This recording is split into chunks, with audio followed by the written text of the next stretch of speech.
আসসালামু আলাইকুম। কেমন আছেন আপনারা সবাই? আশা করছি সবাই অনেক বেশি ভালো আছেন। সবাইকে আবারও একবার আমন্ত্রণ করছি আমার নতুন আরেকটা ভিডিও দেখার জন্য।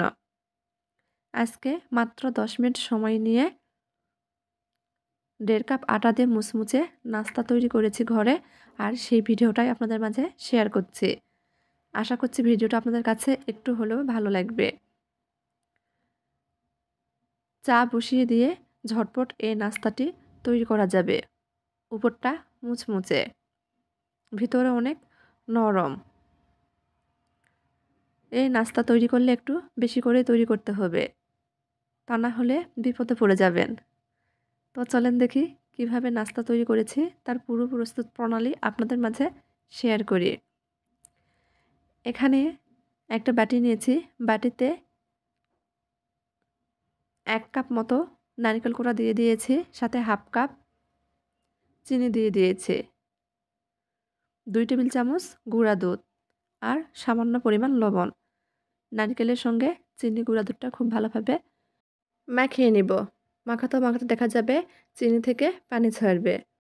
এই পানিতেই আমরা ময়দা দিয়ে পিঠার জন্য খামির তৈরি করে নেব বা ডো তৈরি করে নেব। প্রথমে কোনো পানি ব্যবহার করার প্রয়োজন নেই। এর মধ্যে আমি সামান্য পরিমাণ বেকিং পাউডার দিয়ে দিব, 1 চামচের 4 ভাগের 1 ভাগ, আর 1.5 কাপ ময়দা।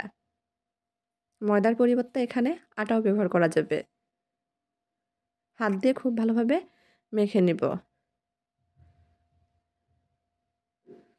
এখানে আমি এই পর্যায়ে এসে 2 টেবিল চামচ মতো পানি ব্যবহার করেছি, তবে পানিটা না ব্যবহার করলেও চলবে।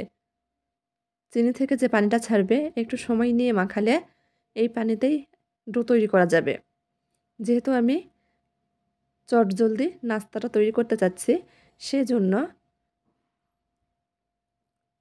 2 টেবিল চামচ মতো পানি ব্যবহার করেছি। আমার হাতে সময় ছিল না, সেজন্য তাড়াহুড়া করে মেখে নিচ্ছি আর কি। ডো তৈরি করে নিয়েছি, এখন কিছু সময় মথে নিব, এতে করে ডোটা অনেকটা নরম হয়ে যাবে। প্রথম দিকে ডোটা একটু আঠালো মনে হবে, 2 মিনিট মতো মথে নিলে ডোটা একেবারে সফট হয়ে যাবে। ডো তৈরি হয়ে গেছে। হাত পরিষ্কার করে এসে পিঠার ডিজাইন দিয়ে নেব। এখন একটা পিঁড়ি নিয়েছি, পিঁড়ির উপর অল্প একটু ময়দা ছড়িয়ে দিয়েছি। ডো থেকে অল্প একটু ডো নিয়ে নিব। প্রথমে হাতের তালু দিয়ে গোল করে নিচ্ছি, পরে চ্যাপ্টা শেপ দিয়ে নিব। আপনারা আপনাদের পছন্দ মতো যে কোনো শেপেই পিঠাগুলো তৈরি করে নিতে পারবেন। চারপাশটাকে সমান করে দিচ্ছি। এখন একটা ছুরির সাহায্যে আমি পিঠার ডিজাইন দিয়ে নিব। খুব সহজ, যে কেউ একবার দেখলে পেরে যাবেন। ছুরি দিয়ে চারপাশটা এভাবে দাগ টেনে নিলাম, ফুলের ডিজাইন হয়ে গেল। মাঝখানে একটা কাঠি দিয়ে ফুটা করে দিচ্ছি, এতে করে দেখতে আরও ভালো লাগবে। আর কাঠি দিয়ে একটু দাগ টেনে দিচ্ছি।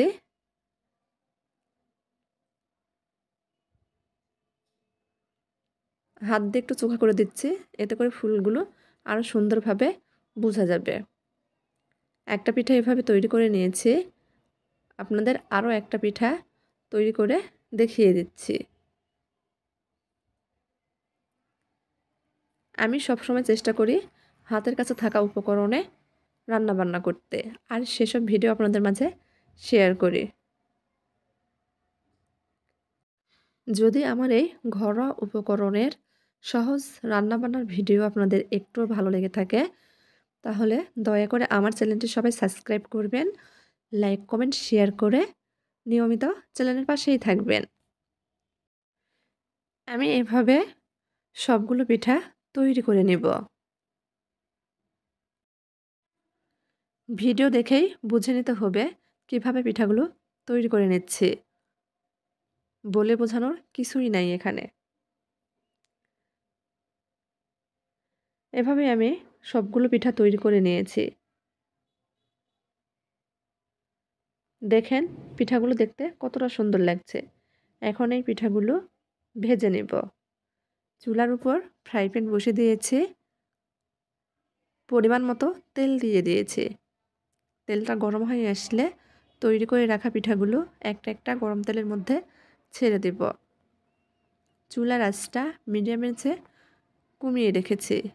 একটু সময় নিয়ে উল্টে পাল্টে পিঠাগুলো ভেজে নেব। এক পাশ কালার চলে আসছে, উল্টিয়ে দিব। এভাবে কয়েকবার উল্টে পাল্টে পিঠাগুলো ভেজে নেব।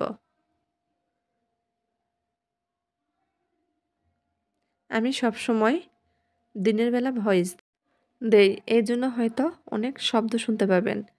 কেউ কিছু মনে করবেন না, সবাই একটু মানিয়ে নেবেন।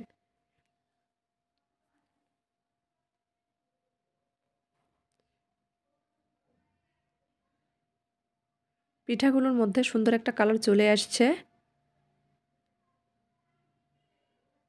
এখন পিঠাগুলো তেল ঝরিয়ে উঠিয়ে নেব। আমি একটু কড়া করেই পিঠাগুলো ভেজে নিয়েছি।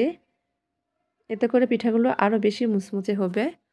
আপনারা আপনাদের পছন্দ মতো কালার করে পিঠাগুলো ভেজে নিতে পারবেন।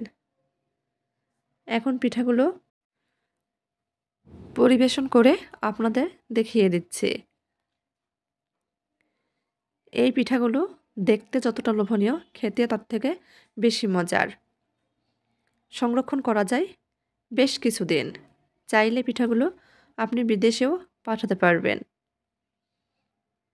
এই পিঠাগুলো খেতে এতটাই মজার, একটু বেশি পরিমাণে তৈরি করতে হয়, তা না হলে বিপদে পড়ে যাবেন। তো আজকের মতো এই পর্যন্তই। সবাই ভালো থাকবেন। আল্লাহ হাফেজ।